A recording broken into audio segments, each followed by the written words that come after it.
All right. Greetings. Welcome back to Black Bear News, where everything is connected. And thanks for being here. We are live on YouTube, Rockfin, and Callin.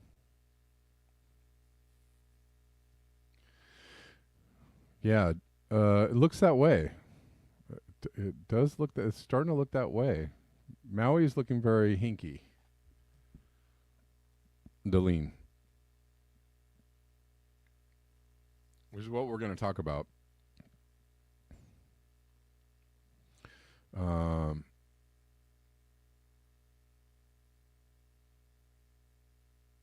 ooh, 101 in Virginia. Jesus, that's not a dry heat either. I know what that feels like. That's a kick you in the face heat. Um. Anyways,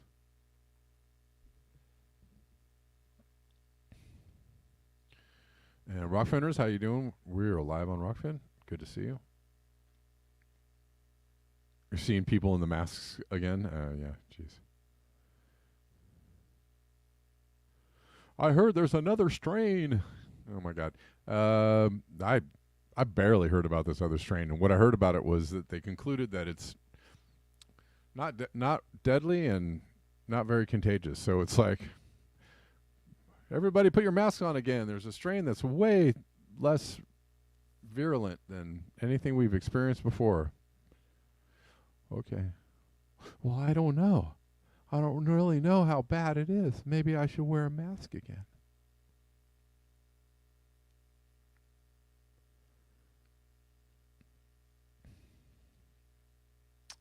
I don't know. It's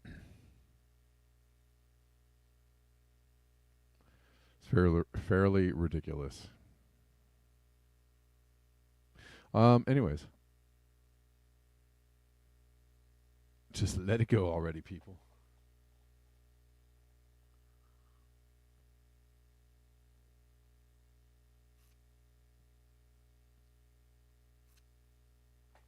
Sorry, got to get my coffee on. Got to get my coffee on. All right. Well, let's get into it. A few things to cover today. Um,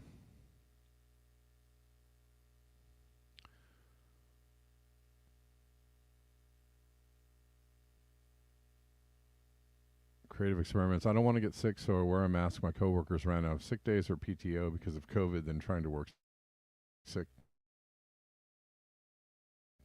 Oh, geez. I don't know. Wear them if you want them, if you want to. Have you guys heard this song by Oliver Anthony? I think it is. Pretty cool. I'm not going to play the whole thing, but the reason this has been all over the internets, and it actually got, I think, up to #1 on the iTunes charts. The song "Rich Men North of Richmond." A bunch of people have been playing this and you know covering this on their show, but this is a pretty cool song.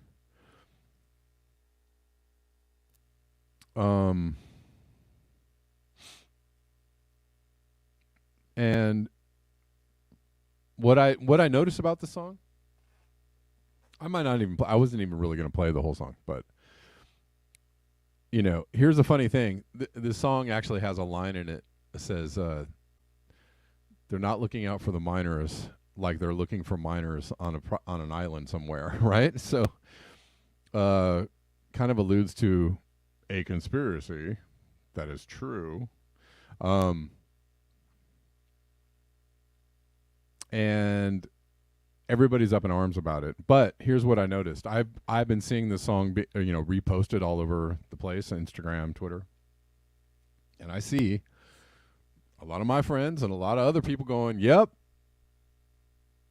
he's talking the truth. He's saying the truth." And yes, and they actually specifically mentioned that line about the miners on an island, saying like that right there, right? So, Well, Jim Massa probably got COVID because he got the vaccine. Unfortunately, getting the vaccine makes you more susceptible. I shouldn't even. I shouldn't even say. I'm not even going to talk about it. I'm done. I'll talk about it later on the show.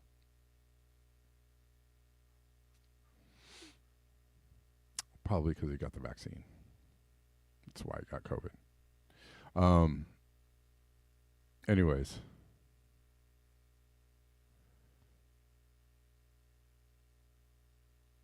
And anyways, this song is pretty cool. Everybody, yes, Adelmania, that's actually where the Do conspiracy comes from. Basically. It's a big part of it. Anyways, everybody, this is one of those times, the lyrics and the fact that everybody is retweeting the song and listening to the song and liking the song and enjoying the lyrics of the song tells me everybody is a conspiracy theorist. Everybody on some level is a conspiracy theorist. So, to all the people that get all like, oh my God, on my channel, like, oh, what are you talking about? Oh, this is crazy. It's not that crazy. It's actually not crazy at all. It's not that crazy at all. Conspiracies exist. Conspiracies are real. There are conspiracies happening all the time. It's not that crazy. It's actually really good to know about them and know when they're happening, as opposed to not knowing about them and living in a, rose-colored bubble and just going, oh, that's just too weird for me to think about. Just like climate change. Too harsh for people to think about, right? I don't want to think about it. It's too, too crazy, too scary, too weird. Well, I don't know. Personally, I consider all of this news. I consider all of this information, right? Conspiracy or not. I try to stick to things that have facts and evidence behind them, right? That's my main goal. I'm not trying to just put forth things that are just conjecture necessarily, although we venture off into conjecture once in a while, and I'll say so if it is so, I will say so. Anyways, this is a cool song. We'll listen to it, just a little bit of it, and here we go.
Look out for miners, and not just miners on an island somewhere. Lord, we got folks in the street, ain't got. Ooh. He went there.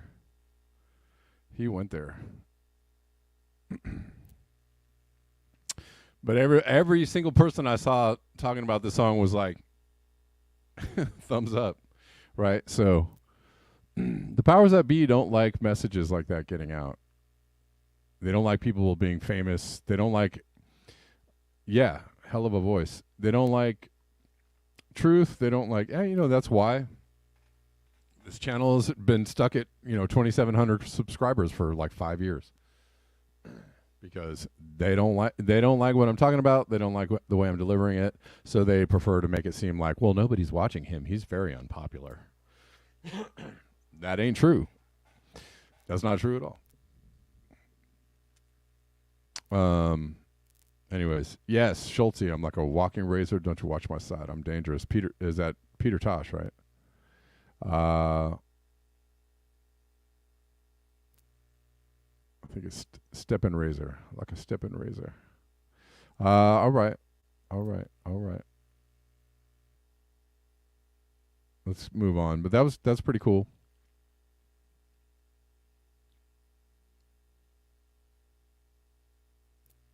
I don't know. Again, the point is everybody's a conspiracy theorist on some level. So don't act all like pearl clutchy and oh my god when somebody's talking about a conspiracy theory that you may not agree with or may not understand or may not be willing to walk down the road with. You know, there are some conspiracies I don't necessarily rock with, but I'm open.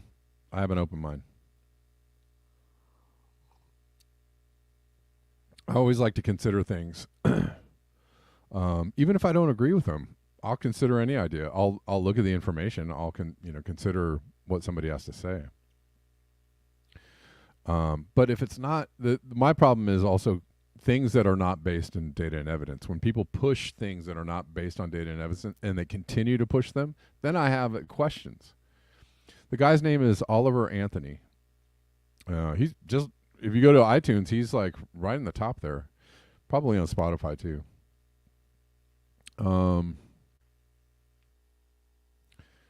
Anyways, my problem is conspiracies that don't have any data and evidence, and then I try to point out that they don't have any data and evidence.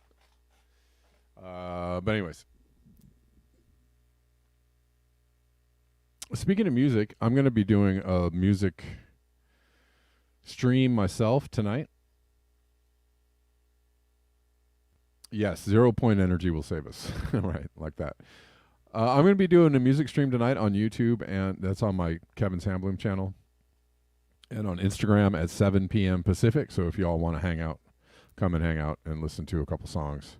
I'm going to be talking about my new record that's coming out on Friday. So tune into that if you have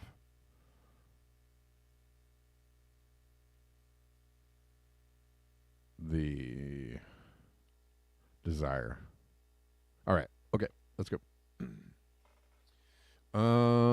What else?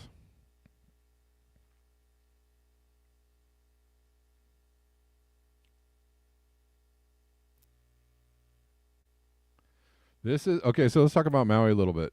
This is Matthew Todd. It's an interview from somebody who was in the ocean, and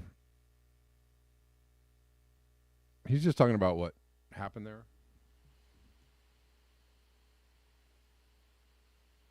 It was a firestone. There was tornadoes of ash the size of charcoal from a barbecue, like being thrown by baseball players. I'm ducking behind walls. I had to kick in the door at Bubba Gump's to get out of it because I was getting pounded. And then Bubba Gump started on fire, and I'm running down Front Street, and the wall, there's like 80 people, and the ocean was on fire. Firefighter told me because the first layer of ash causes the seal. And then the next layer of ash was all the ambers. So the tide line was on fire and I had to jump through the water and come up to the fire. And 80 people, they were on the wall. Everybody started jumping in. Coast Guard was out there grabbing people. And I was like, no, I'm good. I was born in the water. I'm caught. And they're grabbing people, and I swam. I knew my phone was only good for like 15 seconds being submerged. Then swam for like a half mile north. It was like nothing you've ever seen. This was bad that the people in their cars that were dead and from asphyxiation and the fire blew out the car, and you just saw the numbers of the dead are so wrong. People. All right. So he's talking about that, just his experience. But there's also other things going on with the Maui story that actually, mirror somewhat East Palestine. There are some connections, and I'm not actually I'm not really entertaining that, not at the moment, that somebody set these fires, or we're not even going to go down the directed energy road, but it does seem like some weird things were happening. So it does seem that some strange things are happening. There was a hurricane with some large winds there, but among the strange things, well, this again, whatever the cause of these fires or whatever, and certainly I'm sure climate change helped make it worse, make these fires worse, whatever, whatever is going on with these fires or wherever they came from. Obviously, clearly climate change made it worse. But what's happening is that the Biden administration is dragging its feet on aid and not really supporting, doing kind of strange things. Joe Biden has billions, and on top of that, as people are asking for help in Maui, he's giving more money to Ukraine.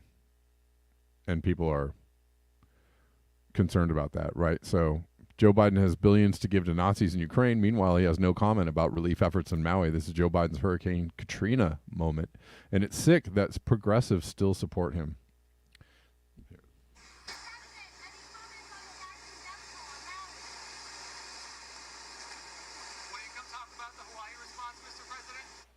Nothing there.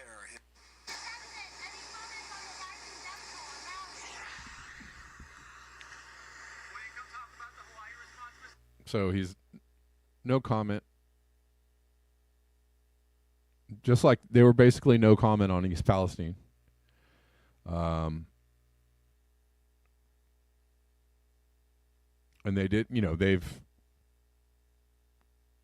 really failed in their response to that disaster. And he's failing now in his response to this. And on top of that, giving Ukraine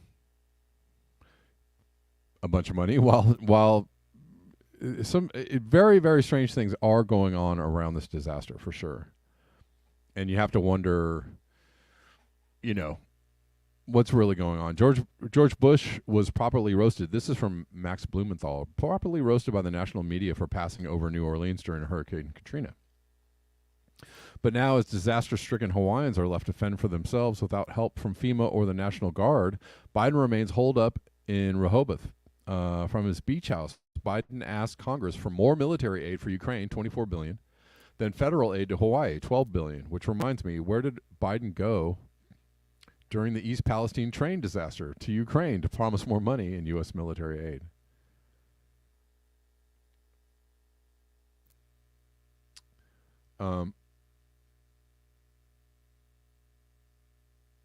Hawaiians organize aid for Maui fire victims as government lags. This is one of the things going on here as this parade of hold on.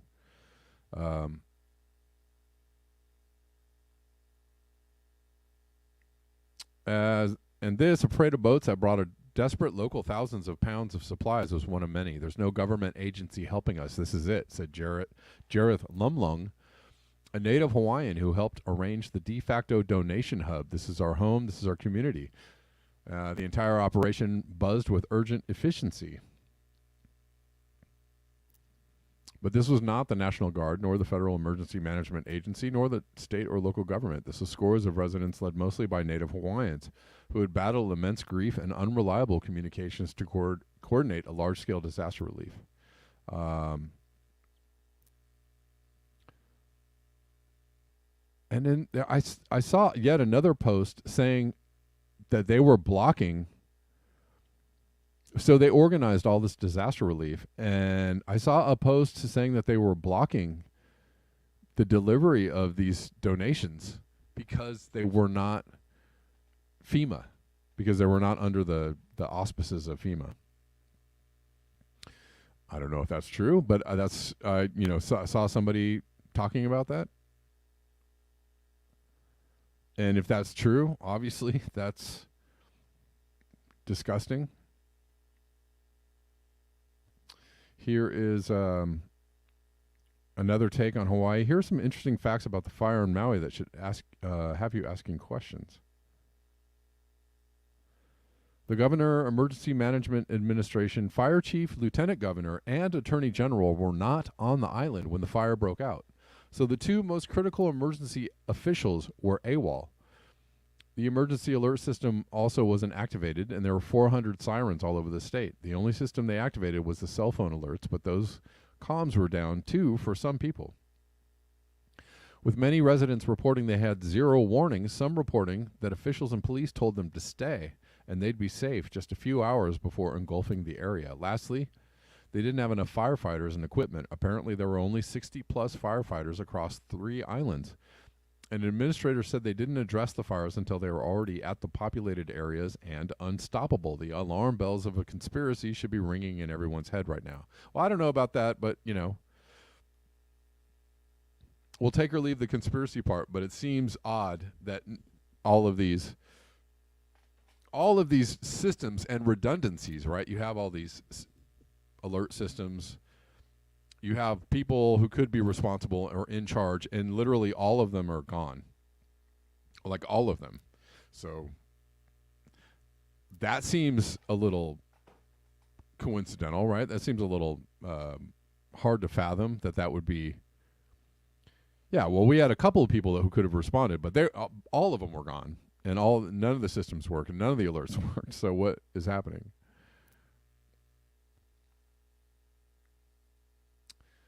I did see someone talking about down power lines.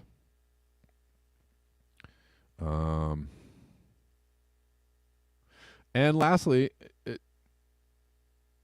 there is a lot of talk about the fact that there are very wealthy people that own land on Maui, and they have been trying to push the locals out, and none of the wealthy people's huge estates were burned, yet the local town was burned. And so that's very odd. Lastly, locals in Maui were refusing to sell their land to the elites. The part of the island mainly destroyed by the fires was prime area right next to lavish mega mansions. Now a lot of the locals are forced to sell their land, and many tragically died in flames. Oprah Winfrey has a luxury mansion in Maui. It's completely fine. Jeff Bezos has a luxury mansion in Maui. It's completely fine. Lady Gaga has a luxury mansion in Maui. It's completely fine. Bill Gates has a luxury mansion in Maui. It's completely fine. Morgan Freeman has a luxury mansion in Maui. It's completely fine. Will Smith and Julia Roberts, I'm sure among others. How did the fire know to avoid the most expensive mansions? Anyways, food for thought.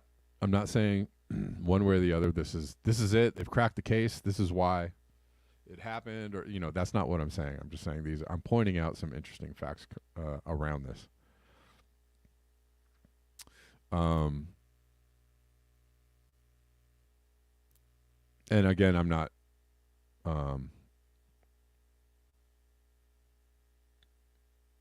Who knows how the fire started? There again, I saw some videos of down power lines early before the fire happened, so it could be power lines. But they didn't respond. There were high winds. There was a lot of factors involved that made it possible, etc. But it does seem weird that all this other weird stuff about the aid is going on. That seems strange, and also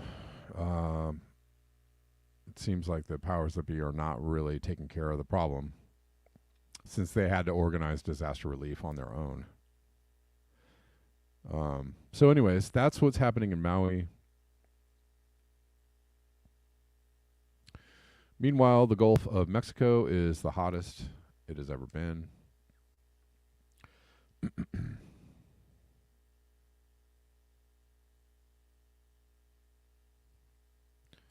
Sorry, it's a little warmer than I thought it was back here. I don't have my My computer's running a little slow. The Gulf of Mexico this week is the hottest it's been at any point in any year on record by a wide margin.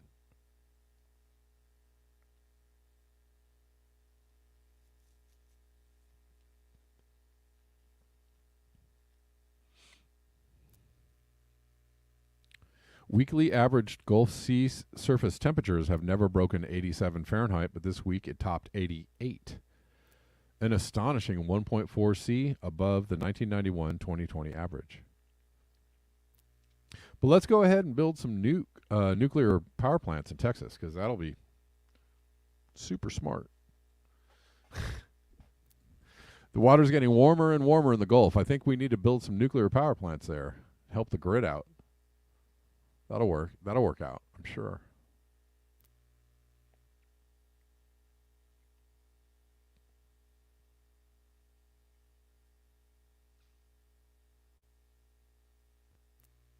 Yeah, I mean, this is what a lot of people are talking about. And there's actual locals there that are saying that they've been trying to push these people out. You know, and then on and on it goes, that they have plans for a 15-minute city there and, you know, Agenda 2030 plans. I'm not even going to go deep into that, all that stuff. I'm just trying to point out what is actually happening as far as the response goes. The response to this. The response to the fire and to the fire before it and while it was happening, and the response after it happened as far as the aid goes. That's what I'm trying to point out is not really that great. As far as the pushing people off the land, I mean, I think it would be wise to take, the locals' word for it that they've been trying to push them off the land. And that, this is coveted real estate, I think might be obvious. But beyond that, I don't know. I don't know the details of it, so can't say.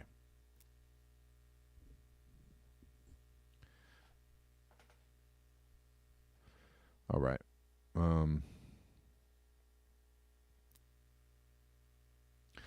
And overshoot is obviously at the root of a lot of problems.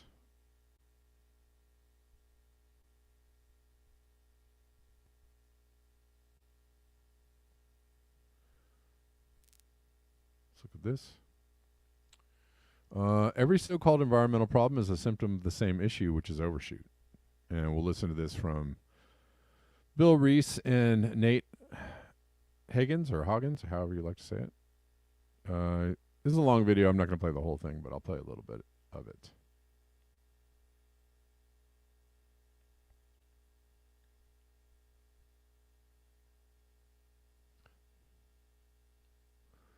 Ooh, it's getting toasty in here, guys. I believe that human beings and our cognitive capacities have become obsolete in the world in which we live. So if you think about the evolution of humans, we grew up in relatively simple circumstances.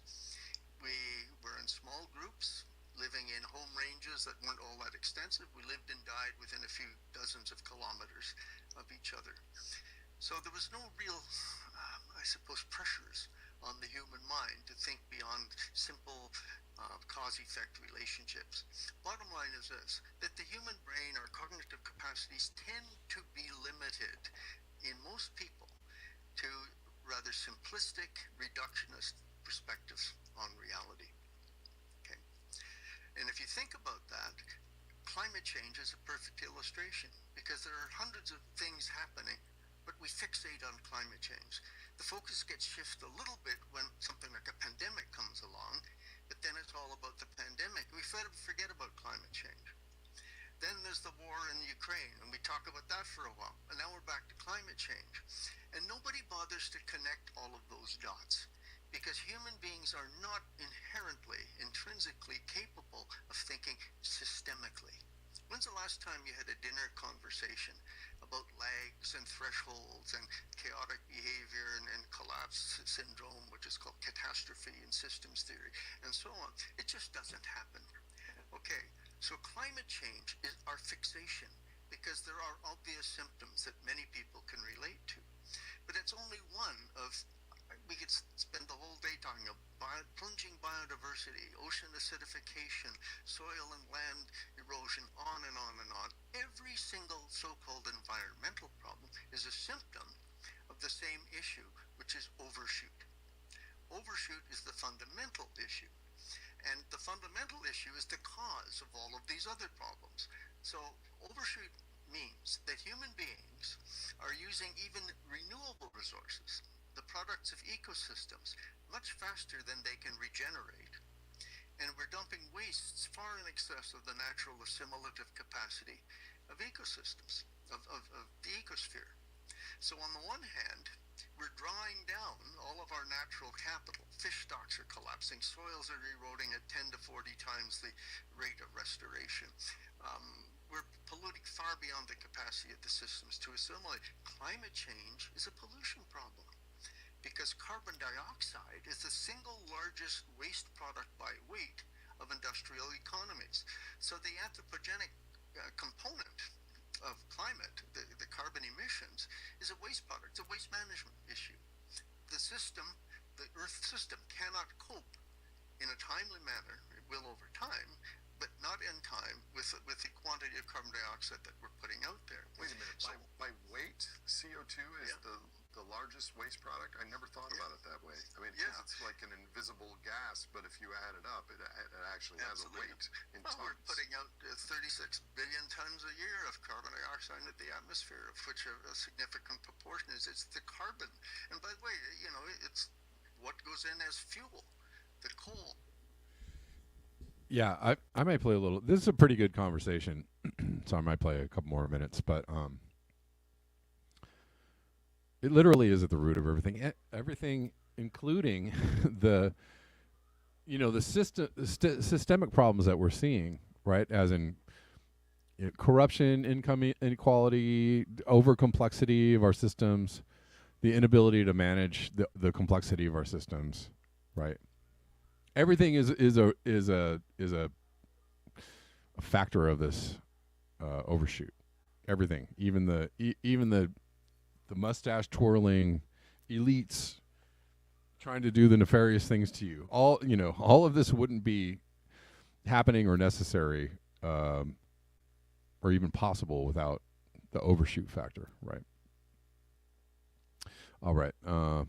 Y'all want to hear a little more? I think you do. Oil, natural gas is all carbon-based. And of course, it has to go through the system and is emitted as waste. But as you say, because it's an invisible gas, no one tends to think of it as waste. By the way, you get the counter-argument from people who don't look systematically at this. Well, carbon dioxide is essential for life on Earth. Green plants need it for photosynthesis, so it's a good thing that this carbon is in the atmosphere and so on and so forth. But again, you have to put this in total context. So overshoot is the problem. Human beings are destroying the biophysical basis of their own existence. We are literally consuming that which we need to maintain the system even at a reasonable size, and it's not at a reasonable size any longer. How do you define overshoot, and how does that relate to carrying capacity? Well, overshoot means you've exceeded your carrying capacity. So that if you think, any farmer who has a bunch of cattle knows that if you put too many cows out in the pasture, they'll eat the grass until there's nothing but mud, and then they die. Now, if you import a lot of grass from some other farmer, you can keep your cattle going. So that's what humans have been doing. I mean, we talk about urban ecology. That's nonsense. The city is not a complete ecosystem. The city, as we currently think of it, is the human equivalent of a livestock feedlot. Because you have all of these consumer organisms jammed in this one area. And, geographers and urban economists often say, well, cities are no problem. They're only 2 or 3% of the surface area of the Earth. But that's from their narrow, keyhole, reductionist, simplistic perspective. I'm going to stop it there. And he said this point before, which is true, about cities being gigantic feedlots. Cities can't exist without all the inputs, right? All the shipping and all the big ag and all the farming and everything, I mean, if you think about what it takes to keep a city going, day by day. I mean, just fossil fuels alone. The inputs are just insane. Each major city, right? If you took each major city and added up all the inputs and what it takes every day to keep all those people alive, you'd be like, wow. Holy crikeys. Or shnikes, I guess. Anyways, but that's very true. It's got,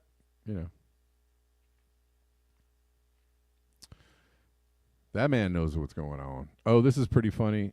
We'll watch this. Oh, before we watch this, the best possible ways to support the show: PayPal.me/Kevin Sandbloom, Venmo @Kevin Sandbloom, Cash App @Red Llama Music, BuyMeACoffee.com/Black Bear News. You can also super chat me or super ray me or super do ray me and super do ray me some do ray me and yeah, and Patreon as well.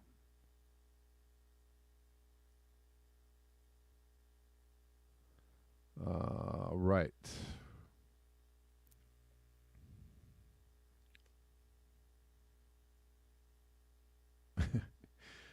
This is good. Somebody took a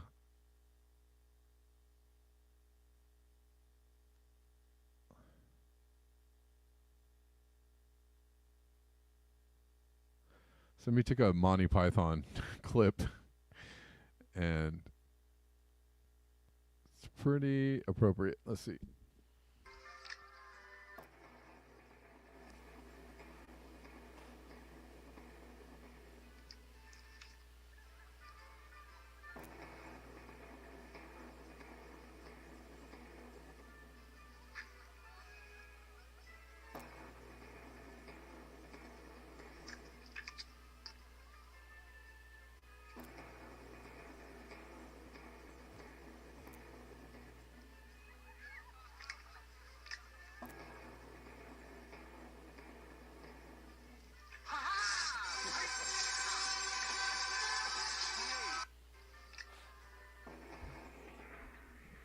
Ah, that's hilarious.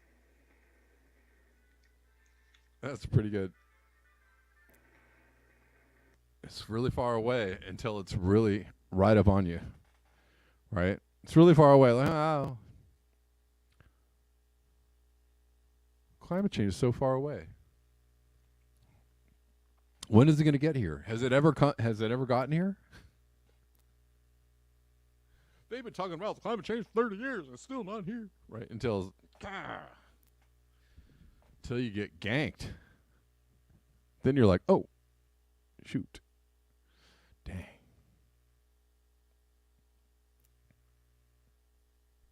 Pretty hilarious. North Squash on Colin says having 9 billion people on the planet instead of 8 will not make life better. Right? No, I don't think it's going to. Ganked. Yes, ganked. You don't want to get ganked or shanked or janked even. Or spanked.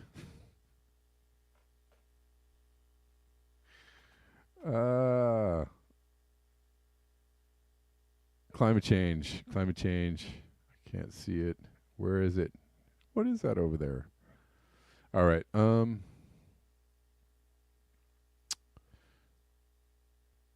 And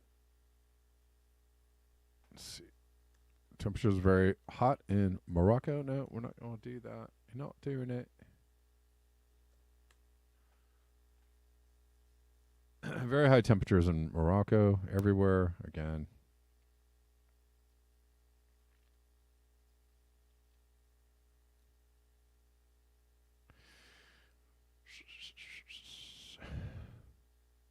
Sorry, it's getting pretty warm. I think I'm going to have to wrap the show after this particular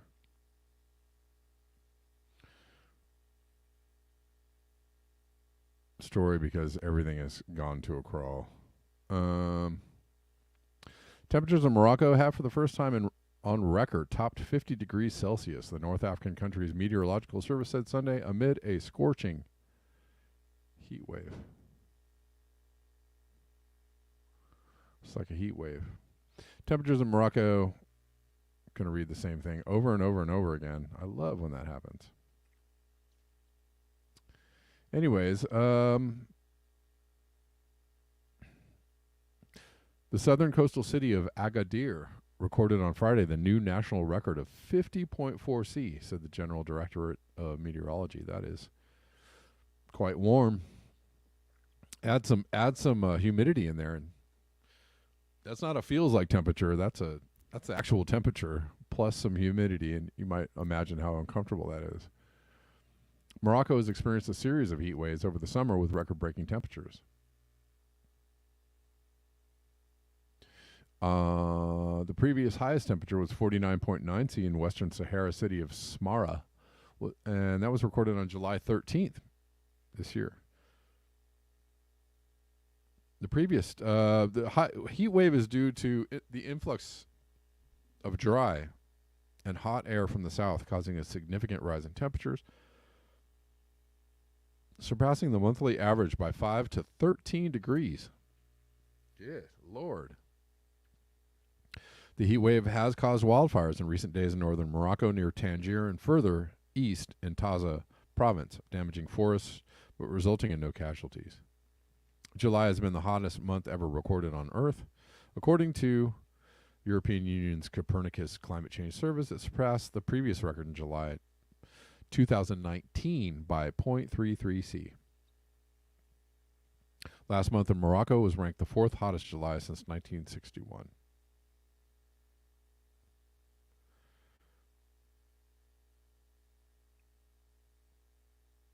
And that's happening all over the place. There's wildfires in Russia as well.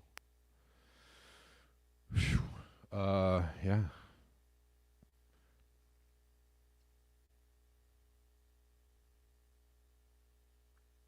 And it's hot. Many places in the U.S., people are struggling with some high temperatures. What's up, Rockfinners? Can just say hello before I sign off here. It's getting so warm in here that my computer has decided to not cooperate. But thanks for hanging out on the Rockfin, guys. Denver says, let's keep sending every penny we got to Ukraine. It's working out for everybody.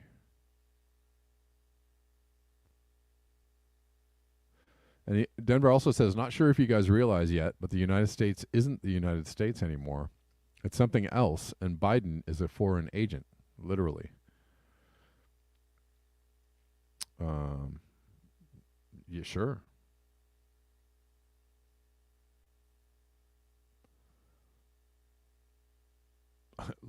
Quite literally. All right, guys, I think that does it for me today. And I really so appreciate you all hanging out with me every day.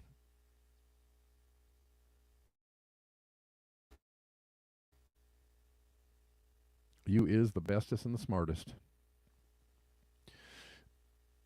Yeah, raping the treasuries. Sure. Yikes.